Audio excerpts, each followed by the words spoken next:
A sloth, a donkey, and a curious human. Send a prompt and see what they're doing. One hits record with a question on his mind. Two brothers pick it up, see what they find. Corn takes his time, Herman's got the facts. Back and forth, they never hold back. My weird prompts, come on in, that's where we begin. My weird prompts, glad you're here. This episode was generated using artificial intelligence. Please verify facts. My Weird Prompts is a community-driven initiative exploring how AI can fuel curiosity and uncover the fascinating ways our world works. GPU compute for this podcast is generously provided by Modal. Learn more at modal.com. You know, Herman, I was looking out over the Judean hills this morning, watching the sun hit those limestone ridges, and for a split second I had this overwhelming urge to just walk. Not for a hike, not for a photo op, but to just keep going until the city noise disappeared entirely. No phone, no internet, no social obligations, just a cave, the wind, and the silence. The eremitic impulse, corn. It is a powerful ancient thing. Herman Poppleberry here, by the way, and I get it. I think everyone living in 2026 feels that pull eventually. We are currently existing in a world that is so loud, so hyper-monitored, and so relentlessly connected that the idea of total withdrawal starts to look less like a tragedy and more like the ultimate luxury. It is the ultimate no to a system that demands a yes every 5 seconds. It is funny you say that, because our housemate Daniel actually sent us a prompt that dives right into this. He wanted us to look at the intersection of ancient hermit traditions and the modern reality of social withdrawal. Basically, he is asking, can you actually be a hermit today? And if you try to pull a Christopher Knight in the age of Starlink and thermal imaging, what does it do to your brain, your soul, and your legal standing? It is a massive topic and honestly, a bit of a moving target. We are talking about a spectrum that stretches from the Desert Fathers in the 3rd century to the modern hikikomori phenomenon that we are seeing explode globally this year. And it is not just a philosophical question. There are real logistical and psychological walls you hit when you try to step outside the human hive. Today we are going to look at the history, the law, and the neuroscience of being alone. I think we should start by distinguishing between the types of withdrawal, because there is a world of difference between a monk seeking the divine in the desert and someone who is trapped in their bedroom by crippling anxiety. One is a vocation, the other is often seen as a pathology. But the physical reality of the isolation might be more similar than we think. We are talking about the connected hermit. Paradox. Can you truly withdraw when the internet is in your pocket? That is the hook, isn't it? Even the off-grid influencers we see on social media are performing Solitude for an audience of millions. To understand where the true hermit comes from, we really have to go back to the origins of Christian monasticism. We are talking about the late 3rd century, around 270 Anno Domini. You have Anthony the Great, often called Antony of Egypt. He is the archetype. He hears a sermon about giving away your possessions to the poor, and he just heads into the wilderness. I've always been fascinated by Anthony. He did not just go to the edge of town to get some peace and quiet. He went deep. He spent years in an abandoned fort, and later even deeper into the eastern desert. But here is the irony, Herman, and it is a theme that repeats throughout history. The more he tried to be alone, the more people followed him. He wanted silence, but he ended up becoming a spiritual celebrity. People would trek for weeks just to stand outside his cell and listen to him breathe. That is the paradox of the hermit. Authenticity draws a crowd. Athanasius of Alexandria, and that is spelled Athanasius, wrote a biography of Anthony that basically went viral in the ancient world. It was the must-read scroll of the 4th century. It created this massive movement. Suddenly, the deserts of Egypt, places like Wadi el-Natron, pronounced W-A-H-D, el-Natron, were filled with people trying to be alone together. Which led to a bit of a management crisis, right? You cannot have thousands of people living in caves in the same valley without some kind of order. That is where Pachomius the Great comes in, pronounced Pa, K-O-H, me, us. He is the one who realized that total isolation is actually incredibly dangerous for most people, both physically and spiritually. He saw people going desert mad, having hallucinations that they thought were demons, but were likely just the brain misfiring from sensory deprivation. He organized the first communal monasteries, or cenobitic communities. He saw that the human mind needs a tether. Without a community or a rule of life, the silence can turn into a mirror that reflects your own darkest impulses. But even as monasticism became communal, the ideal of the solitary hermit, the anchorite, never went away. In fact, the Catholic Church still has a legal framework for this today. It is called Canon 633. Wait, I need to stop you there. There is an actual codified law for being a hermit? That sounds like a total contradiction in terms. How do you legislate someone who, by definition, is avoiding the law? It sounds like a joke, but it is fascinating. Canon 603 was added to the Code of Canon Law in 1983. It allows a person to be recognized as a consecrated hermit without belonging to a specific religious order. They live under the direction of a local bishop.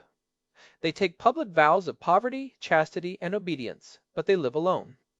It is the church basically saying, okay, if you are going to do this, we are going to give you a legal structure so you do not just drift off into the void and start a cult of one.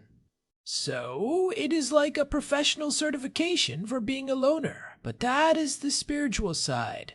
What about the secular reality? If I decided tomorrow that I wanted to be a hermit in the woods of Maine or the hills here in Israel, I would still have to deal with the state. You cannot just opt out of being a citizen in 2026, can you?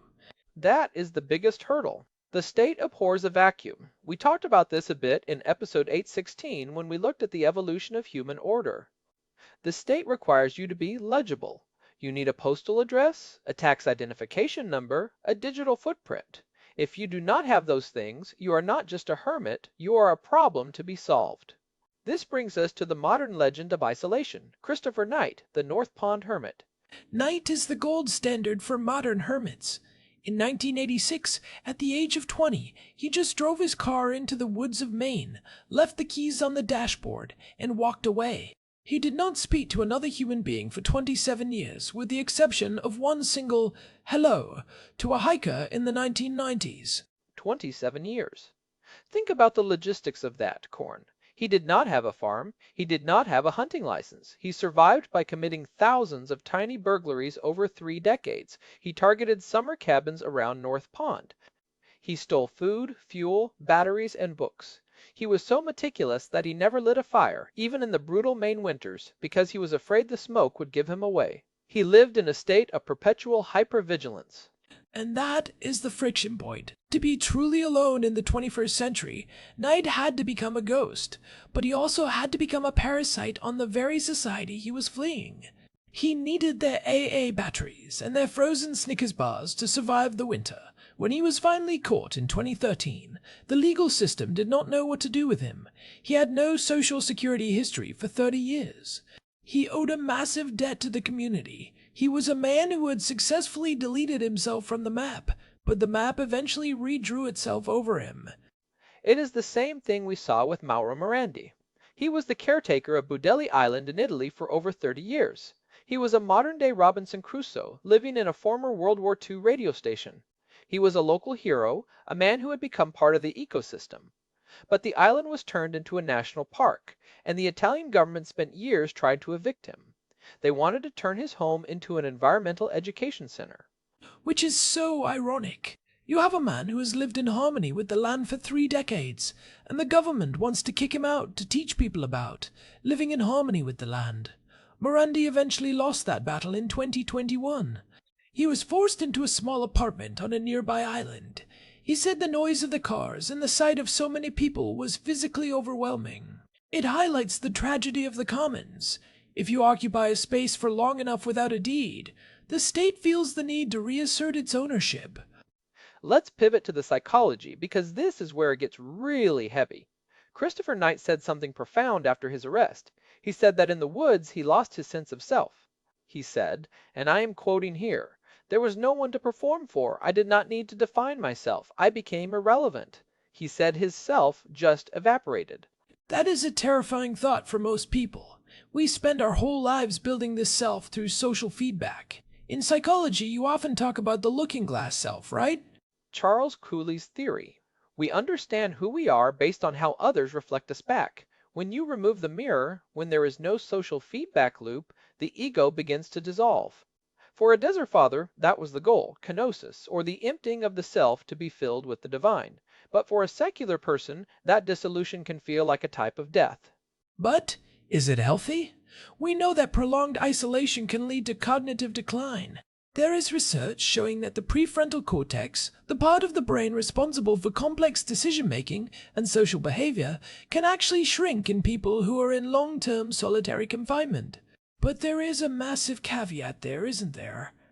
Yes, the choice factor. Voluntary solitude is neurologically distinct from forced isolation.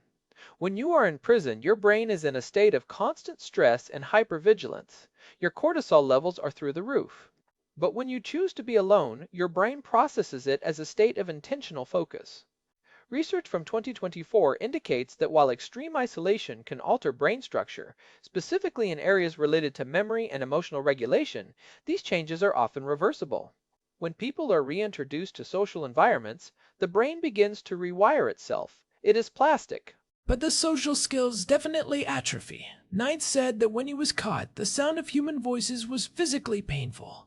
It was too much information. His brain had tuned itself to the frequency of the forest, the rustle of leaves, the wind, the animals. A human conversation was like a jet engine going off in his head. He had lost the ability to filter out the noise of human interaction. This brings us to the hikikomori phenomenon, which is the dark side of this eremitic impulse. This started in Japan, but as of the 2025 Global Health Assessment, it is officially a worldwide crisis. We are talking about hundreds of thousands of people, mostly young men, who withdraw into their bedrooms and do not leave for months or years. In Japan, they are now calling it the 80-50 problem. Explain that, because that sounds like a demographic time bomb. It is. You have parents in their 80s supporting their socially withdrawn children who are now in their 50s. These children have no work history, no social skills, and no way to survive once their parents pass away. It is a slow-motion collapse of the social contract, and the tension there is whether we view that as a clinical pathology, like social anxiety or depression, or a secular form of hermitage. It is interesting to compare the hikikomori to the desert fathers. Anthony the Great went to the desert to find God and test his spirit. A hikikomori often goes to their room to escape the crushing pressure of societal expectations, the black companies of Japan, or the relentless digital grind. One is moving towards something, the other is moving away from something, but both are reacting to a world they find intolerable. I think the digital aspect changes everything, though. This is what we touched on in episode 1152 regarding the history of being weird. Can you be a true hermit if you have high-speed internet in your cave? If you are a hikikomori but you are spending 16 hours a day on Discord or gaming, are you actually alone? I would argue no. Your brain is still being bombarded by the social feedback loop. You are just physically isolated. You are still performing for an audience, even if it is an anonymous one. You are not experiencing the evaporation of the self that Knight described. You are actually reinforcing the ego through digital validation. Knight was likely the last of the true hermits because he had zero digital connection. He didn't even have a radio for most of those 27 years. The internet acts as a surrogate for community. It provides the hits of dopamine that our brains crave, which might actually make it easier to stay physically isolated for longer. It prevents the rock bottom of loneliness that usually forces people back into society. But it also prevents the transformation that solitude is supposed to provide. You are just staying in the city, but with the lights turned off. So, if someone is listening to this and they feel that itch, I felt this morning that urge to just walk away. What is the takeaway? Is the hermit life even possible, or even advisable, in 2026? I think we have to distinguish between solitude as a skill and isolation as a state. Solitude is something we have lost the ability to do. Most of us cannot sit in a room for 10 minutes without checking our phones. We have lost the ability to be alone with our own thoughts without a digital pacifier. Building hermit-light practices into your life is probably much more beneficial than trying to go full Christopher Knight. Hermit light. I like that. It is about intentional withdrawal. Taking a weekend where you turn off the devices, or even just an hour a day of silence. That is the spiritual discipline of the Desert Fathers, without the legal risk of being arrested for stealing frozen Snickers bars. It is about building that muscle of self-reliance. But you also have to recognize when withdrawal becomes pathological. If you find yourself avoiding people not because you are seeking something deeper, but because the very idea of interaction causes you pain or fear, that is a signal. We talked about this in episode 822 regarding social satiety. Some people naturally have a much lower threshold for connection. They do not need much to feel full. But 0 is a dangerous number for a social animal. Even the most solitary monks usually had a mentor or a small community they checked in with once a year. It is that tether again. You need someone to tell you if you're going crazy. If you are the only judge of your own reality, you can drift into some very strange, very dark places. But I do think the hermit represents an important counterculture figure. In a world that demands we be constantly productive, constantly visible, and constantly connected, the person who says no is a powerful symbol. They remind us that the social contract is something we inhabit, not a fundamental law of physics. They live at the edge of the map to show us where the map ends. But as we look toward the future, I wonder if the true hermit is about to go extinct for a different reason. As AI companionship becomes more sophisticated, we are already seeing this with the LLM integrated companions of 2025, where we see more people choosing to be physically alone because they have a perfect digital friend. That is a chilling thought, Herman. It would be a form of isolation that feels like connection, a digital hall of mirrors. You would never have to face the silence that Anthony the Great or Christopher Knight faced. You would never have to confront the dissolution of the ego, because the AI would always be there to reflect you back to yourself in the most flattering way possible. It would be the death of the true hermit. The silence is the point. The void is where the transformation happens. If you fill the void with a digital simulation, you are never truly alone, and therefore you can never truly find yourself. The hermit tradition is about stripping away the distractions to see what is left. If you find that there is nothing left, that is the beginning of the journey. I think that is the perfect place to wrap this up. Whether it is for God, for peace, or just to escape the noise, the hermit reminds us that there is a world inside our own heads that is just as vast as the one outside. But you have to be brave enough to enter it without a flashlight. Well said, Korn. And if you are feeling that pull toward a bit of solitude, maybe start small. Leave the phone at home when you go for a walk this afternoon. See how long it takes for that itch to check it to go away. That is the first step toward the desert. Definitely. And hey, if you are enjoying these deep dives into the weird corners of human history and psychology, we would really appreciate it if you could leave us a review on your podcast app. It genuinely helps the show reach new people who might be looking for a bit of intellectual solitude themselves. It really does. And remember, you can find our entire archive of over 1,100 episodes at myweirdprompts.com. We have got a search bar there so you can look up specific topics, and you can find the RSS feed if you want to subscribe directly. We are also on Telegram. Just search for My Weird Prompts to get notified whenever a new episode drops. It is a great way to stay connected without all the noise of traditional social media.